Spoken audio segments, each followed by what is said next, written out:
Dalam Bapa dan Putra dan Roh Kudus. Amin. Terima kasih Tuhan, kami Kau utus untuk menjadi utusan-Mu, menjadi orang kepercayaan-Mu, menjadi pribadi yang membangun, membangkitkan, menolong, membantu orang lain untuk mencapai tujuan hidup yang bermakna, untuk menyingkirkan segala halangan hambatan dalam setiap pribadi manusia.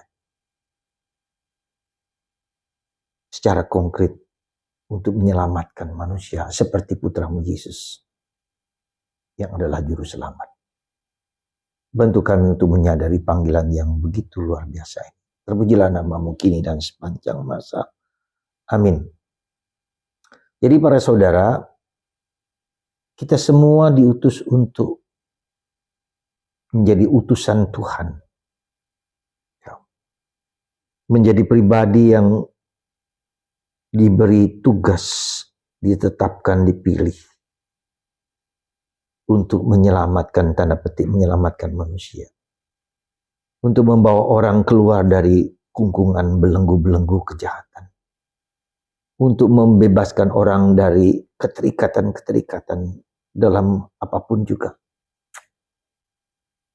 Dan itulah tugas yang Tuhan berikan, mandat yang Tuhan berikan kepada kita semua. Mewartakan kerajaan Allah sudah dekat kepada siapapun. Dan itu merupakan suatu mandat, lebih dari perintah.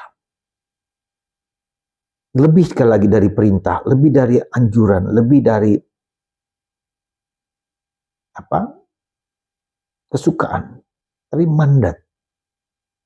Dimanapun kita berada, kita menjadi orang yang dipilih Tuhan, diutus. Orang yang diutus adalah orang yang dibekali pengalaman-pengalaman akan Allah, akan Dia sendiri.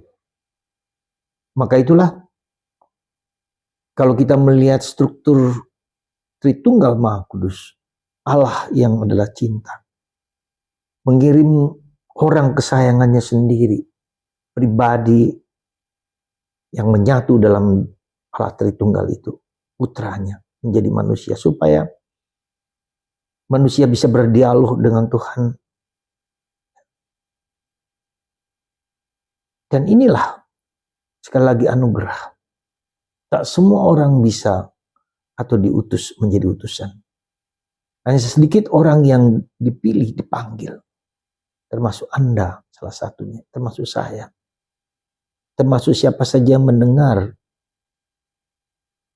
renungan ini. Sekali lagi, hanya orang-orang yang terpilih. Karena diberi tugas ini bukan tugas yang gampang, karena dia diminta untuk menjadi miskin seperti cara Tuhan, cara Allah Tritunggal itu menyelamatkan manusia. Itu dengan menjadi miskin semiskin-miskinnya. Dan itulah dalam surat Paulus kepada umat di Filipi, bab 2 ayat 5-11. Ia yang adalah Allah yang kaya luhur, penuh rahmat, menjadi manusia dalam sejarah waktu. Lahir di kandang yang hina, dari keluarga yang hina, Yosef dan Maria. Lalu mati, disiksa, dihina, lalu mati dengan katakanlah tanda petik telanjang, tak ada apa-apa. Kalau Tuhan yang seperti ini saja yang kita layani, Tuhan yang selalu, tak seorang jiwa pun, seorang jiwa yang ditelantarkan, yang tidak diperhatikan oleh Tuhan, tak ada. Dan kitalah yang diutus untuk menyelamatkan jiwa, roh orang itu selamat. Kenapa jiwa? Kenapa roh? Karena tubuh kita ini terdiri dari materi. Seluruh tubuh kita, dari daging, dari tanah, dari air, dari udara, dari api, dari terang. Yang tetap adalah roh Allah yang Tuhan curahkan ke dalam hatiku. Maka mari kita menemukan roh Allah dalam diriku itu, dalam diriku sendiri itu, dalam diri badanku, ragaku. Dia sudah ada di dalam, tapi kita harus menemukannya dengan sendiri. Anda dan saya menemukan roh kecerdasan, roh kebijaksanaan, roh pengetahuan, roh cinta kasih, roh pengampunan, roh berbuat baik. Menemukan, sekali lagi menemukan, sudah ada dalam diri kita. Maka Anda dan saya berkewajiban dengan roh itu menjadi cerdas, menangkap, mengerti, memahami dengan bijaksana. Ya, kitab suci yang tak tertulis, yaitu tubuh kita, raga kita, dan hidup kita. Ini adalah kitab suci yang harus kita kupas. Kitab suci tentang diriku sendiri yang harus kita temukan, yang harus kita geluti, yang harus kita mengerti, harus kita fahami, dan kita dengarkan.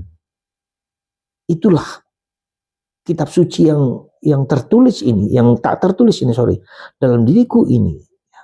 Ku pelajari dan Tuhan bekerja karena Tuhan sudah ada dalam diri kita. Dan Ekaristi setiap hari, setiap minggu kita rayakan itu adalah memberikan kepada kita ya pengetahuan roh, kebijaksanaan yang mau kita bagikan kepada orang lain. Supaya orang mengerti panggilan hidupnya. Supaya orang mengerti, memahami bahwa dia dipanggil bukan untuk dirinya sendiri, tetapi untuk Tuhan dan untuk sesama. Itulah panggilan kita, tugas perutusan seperti itu. Maka Yesus mengatakan kamu tidak boleh bawa apa-apa, harus miskin supaya menyerahkan, menggantungkan segala-galanya kepada Tuhan, bukan kepada kekuatan, kehebatan, pikiran, kehendakku sendiri. Mari kita bagikan yang kita miliki, yang ada ini kita temukan dalam diri kita. Tuhan ada dalam diriku, dalam diri Anda menerima tubuh Kristus, saya juga menerima tubuh Kristus. Dan itulah yang harus menjadi roh, menjadi penggerak dalam diri kita untuk mewartakan kebenaran, keadilan, cinta kasih. Ya, dan itulah nilai-nilai abadi kekal itu yang harus kita pilih, yang harus kita tentukan bahwa saya mau memilih itu. Ya, semoga Anda dan saya dipanggil, diutus untuk membagikan kepada siapapun. Orang sekitar kita, keluarga kita. Mengutus, diutus, Anda dipilih, ditentukan untuk membagikan kepada orang lain. Itu tugas Anda, tugas saya, dan tugas kita semua. Yang kita jalankan dengan penuh sukacita. Karena itulah mandat, lagi mandat Kristus. Semoga mandat ini kita sadari, kita terima, kita akui, dan kita bagikan kepada orang lain. Kerajaan Allah sudah dekat. Bertobatlah dan percayalah kepada Injil. Tuhan memberkati Anda semua. Bapa,